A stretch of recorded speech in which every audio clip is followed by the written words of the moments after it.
was really uncomfortable, I reached over and did the same thing I've always done when I'm traveling with Dad and there's some turbulence. I held his hand. And Dad instinctively took my hand and he held it and he just gave it a little shake. Gave it a little shake as if to say, everything's going to be all right. I got you. Right? And it really made me feel safe. And that's an experience that I've had throughout my life. I felt safe because my dad was always there. And so, I can admit that I'm a 37-year-old daddy's girl. I think I'm 37-year-old daddy's girl, and I'm proud of it. But when I was, I remember being a child and thinking about God, like, who is God? What is God? This concept that people keep talking to me about. And again, what I was hearing in other places, particularly at church, didn't resonate with me.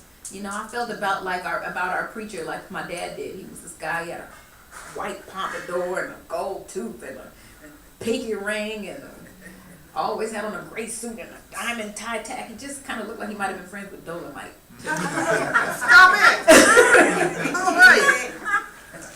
So I didn't really believe, what was being told to me.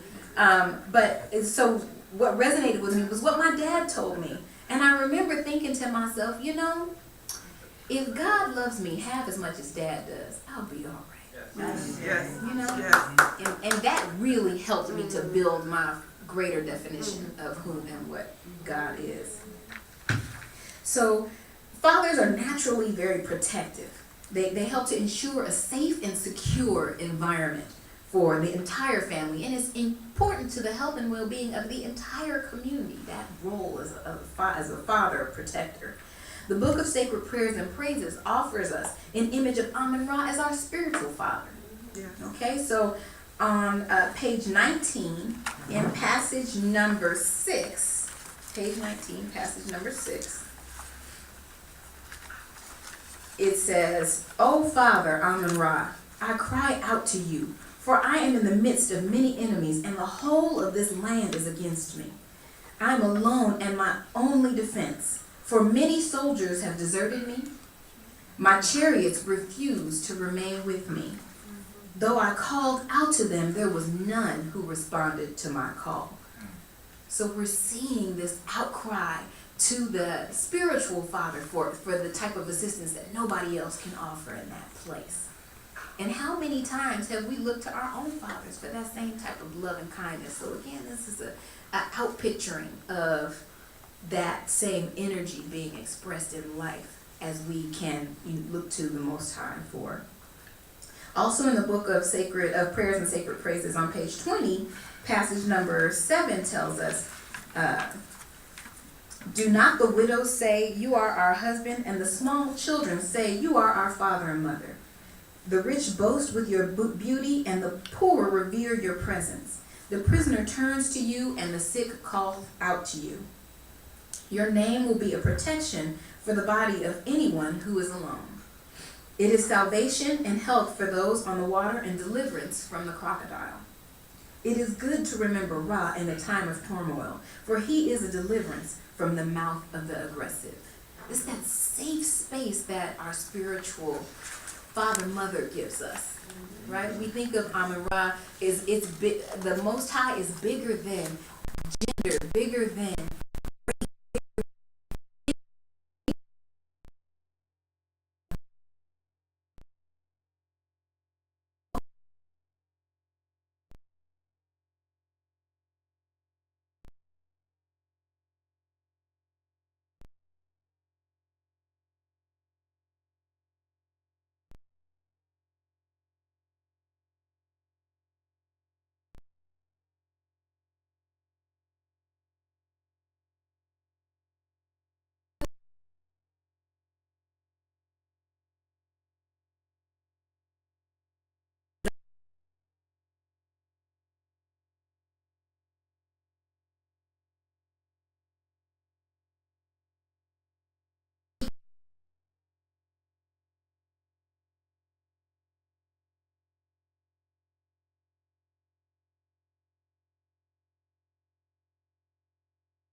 worthiness. And that speaks to the time and energy spent by both parents in rearing the child and creating this healthy individual. But it's that balanced care that you get from both parents, and in the union, and the father is equally as important as the mother. So again, the universe is ensuring health through balance. Some categories of fathers include, again, we talked about biological fathers. That's the most common category, right? Child is a product of man and woman. Stepfather, wife has a child from a previous relationship, and the father comes in, a man comes in and takes the role on of father in that child's life. Father-in-law might be the father of one's spouse. Adoptive father is a father who has adopted or accepted a child not only into their life, but into their heart. A social father, where a man takes a de facto responsibility for a child, such as caring for one who has been abandoned or orphaned. Our brothers need to be saluted for how much work they are doing in this area. Our brothers need to be, how much they've always done. We constantly only hear bad things about our brothers and what they're doing and who they are as fathers. And I'm here to say that I see some dynamic fathering going on in our community. And yes, our community can afford to, there are many in our community that can afford to do better, but there are many in our community who are doing well, who are doing good, and who are giving of themselves in honor of fatherhood and helping to raise those children. There are also what we call conceptually second fathers, or non-parents, whose contact and support is robust enough that a near paternal bond occurs. So you've got that guy, and many sisters who are single mothers are calling that brother saying, hey, my son is acting up, can you come talk to me? You know, I'm having trouble. My son, he likes girls now, and I need somebody to talk to him about that. Can you help my son know how to tie a tie? You know, basic things like that. And there are so many brothers who are at the ready to assist with that. Because the father is seen as an authority figure. Both the mother and the father have a certain authority, but a father has a certain specific authority. Mother might say some things and, you know, lay down some rules sometimes and you listen, but a father comes in with that voice. That's a whole nother something. Even when you see people like Baba Abubakar coming to him, you better ask somebody, those children will straight up. Period, done. He don't have to speak. Would say, period, done. I mean, he doesn't even have to say anything. He walks in because he has that father energy. He brings that to him wherever he goes. Now, because of the fact that it is recognized widely that the father is an authority figure, mainstream society in its pathology and illness has co-opted the concept of the father and tried to play everybody's father, the world's father, pretend that it's working in our best interest and guiding us, and right, whether it's government, whether it's mainstream religion. They've tried taken to manipulating the masses by capitalizing on our respect for the father figure. Try to place themselves in that sacred place. So the authority of the father is frequently mimicked, right? And the image of political leaders are closely intertwined. They try to create a symbolic relationship between domestic or household authority and political leadership. And in a patriarchal society, not one, and I'm using the word patriarchal not in a healthy manner, right? In an oppressive type of patriarchal society, authority typically uses the rhetoric of fatherhood and family to implement their rule and try to legitimate try to prove its legitimacy. So we are conscious enough and smart enough to turn our heads from that. We see through the politriction, we see through all of the funny business, right? Because we keep our eyes open, we keep our third eye open and pay attention to the truth of who and what a father truly is. And we reject this system of engagement. So if one thing that we do like to do in this community is to keep our minds stayed on what's real and what's healthy is go back into nature. Next week we'll be having our service out in the park. And we even have a class that's out here called Rhythms of Nature, Correct. and we would like to pay attention to the expressions of the Most High in nature, right? Because nature and what's out there and free, this part of this effortless abundance that the Most High and the universe has created for us are some of our best teachers. So in nature, let's talk a little bit about some non-human fatherhood, okay? Male emperor penguins alone incubate their eggs. So females lay the eggs, but the fathers incubate them, and rather than building a nest, each male protects his egg by balancing it on the tops of his feet, enclosed in a special brood pouch, right? So once the eggs are hatched, the females rejoin the family, and they work together to rear the child. Male beavers secure their offspring along with the females during the first few hours of their lives. So the beaver fathers stand guard to make sure that the mother and the child are safe. Right? As the young beavers mature, the fathers teach them how to search for materials to build and repair their own dams, and prepare them to be ready to go out and find good mates. Isn't that what human fathers do? They teach they participate in teaching, particularly their young men, what needs to be done for them to stand up and be men, right? And they teach their daughters what a man looks like. All right. Wolf fathers help to feed, protect, and play with their pups. In some cases, several generations of wolves live in the pack, and the pups are given care of the grandparents. Aunts, uncles, and siblings are also cared for by the pups, and as well as the parents on some level.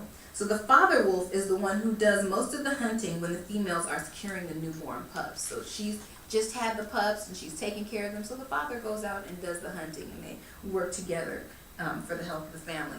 Dolphin fathers help in the care of the young by helping to hold the newborn to the surface of the water until they're ready to swim on their own. So you imagine what a burden or what a heavy load it would be for a dolphin mother to have to hold that baby up all that time by herself. And how is that a metaphor for what we see so many sisters enduring out in the world? A father can also refer metaphorically to a person who's considered a founder or of a body of knowledge or an institution. In such a context, the meaning of father is similar to that of founder. So let's talk about a handful of Wose fathers who have made a big difference. Amun-Ra, first and foremost, the Most High, is spiritual father, mother to us all. And again, that masculine energy is important to Ma'at balance. Asar, the father of the first family, right? Minister Makalisi. He's the founding father of Wose, and he, for many years, served as an important authority figure to the young of Ile-Omide and the youth who were participants in other ways in this community. Brother Greg Hodge is our current minister, and he is the father of 4 dynamic trailblazers who often return to Wose to lend support, and his children even sound like them when he speaks, which is very interesting to me. Their trajectory towards greatness is definitely no coincidence. And he also engages in quite a bit of mentorship out in the general community. Baba Davis. He is an intelligent, articulate, and very outspoken Baba. With a steely brow and a hard bow. Baba Tai. Yes. He's even-tempered, hard-working, and solution-oriented, and a fine example of a man. Baba Jahi is biological father to 3 outstanding children, as well as the fearless leader of Ile-Omide, and he has kept a fatherly watch over hundreds and hundreds of children throughout the years. Baba's Katabazi and Keita, they're always there with a kind smile and words and ready to offer a word of prayer just when you need it. Brother Adafo is a dedicating and hard-working father. He works so hard to give his children an even better life than he had. And he is constantly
that we started watching old movies together, so that became a tradition, a thing that we did together.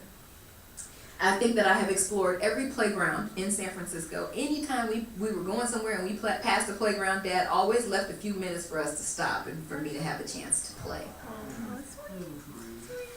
As I said, he often worked nights, so he would rush home from work after working a full overnight shift, and he would rush home so that he could make my little lunch and take me to school. And I always appreciated that until I started complaining about the format in which he made my sandwiches. Then I started making my own lunch. Like, you didn't do it right, Dad. You gotta put a little bit of that on there. He gave me my first camera for a family trip and indulged my request for extra film later on. So as he noticed that I really liked photography, and he was supportive of me in that. So he introduced me to one of my greatest life loves, and I still love photography, and that it has made a huge difference in my life. And the fact that it was introduced to me by my father is makes it even more special to me. He was constantly teaching me about morality.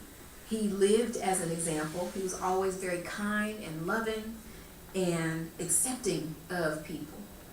Always very accepting. He discouraged gossip and backbiting, and he had a strong sense of balance and right action. Most of the times he would get irritated about things when there was some sort of injustice associated with the thing. I remember growing up in San Francisco, I saw a lot of colorful characters, and I remember my dad pulling me to the side and saying, "You know, Tracy," when I started asking a lot of questions, he said, "You know, Tracy, there's a whole lot of different kind of people in the world. Just mind your own business." And I thought that was great advice. That was really good advice. Just mind your own business. He also told me about all the hardworking and honest people in our family that raised him. So I basically got historical tributes on a regular basis. All right now. So we might have talked about Malcolm X, we might have talked about Martin Luther King, and they were people who were revered and who were spoken about in a very high sense, you know? But he also talked about his grandfather and my grandfather and his mother and his sisters and his aunts and all those people who were part of our family that were really morally upstanding people. And it helped me to build my work ethic. He also worked to pass down knowledge that was given to him. He told me when I got my first job that his grandfather, when he got his first job, told him, "It doesn't matter if you are sweeping floors at the White House or if you are the president. You need to put 100% into every job that you do." And that has informed my work ethic the entirety of my life. I do the best I can to live up to what my dad taught me. I make mistakes, but I do the best I can. And that was also something that I saw in him. And he always encouraged me. Even when I faltered and fell, he was always there to encourage me and love me through my mistakes. He's always been very supportive of me, either with words, with resources if he had them, and that's always been invaluable because again, I knew that I could get that support, that spiritual support from the Most High, but I could also get that earthly support from my father, and I appreciated that. In the Hosea, in the opening to the book of the Declarations of Virtues, Maulana Karenga on page 91 tells us that the ancient Egyptians developed an ideal character type rooted in and reflective of Ma'at, which the instructions urge and the declarations of virtue state as both an accomplished fact and a model to emulate. This ideal type was the Geru, okay? The self-mastered, i.e.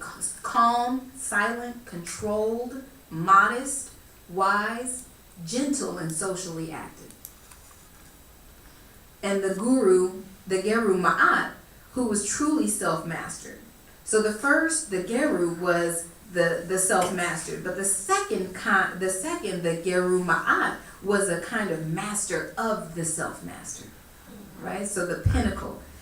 And the beautiful thing about all of those virtues is I was able to see them in my father, and I also see them in the fathers of this community. I'm blessed to have the opportunity to witness them, so many of them in the fathers of our community, right? And we're all on our journey. We're all growing. We're all learning. We're all working more and more towards, working harder towards my balance. But I'm glad to see so much of it already existing in this place. An important point is the opposite of self-mastered is the unrestrained person. A hot mouth, hot-tempered, aggressive. That's the opposite of ma'at. And I know that's not something that we revere here. We work to keep balance so that we can avoid just that. Now, I'm positive that my father and many other wonderful fathers in this world have never read the Hosea. I'm sure that they paid attention to the good examples that they were given, but even more importantly, they listened to their God self and they did what the Most High told them that was personally right and correct. But they may never have ever heard of the concept of ma'at balance, and that's okay. And that's okay, because somebody had to write the Hosea. All of the words and the images, all of the concepts that are created came from the Most High. It came from the intuitive. It was, we're only vessels for all that comes through us. Yes. And so we have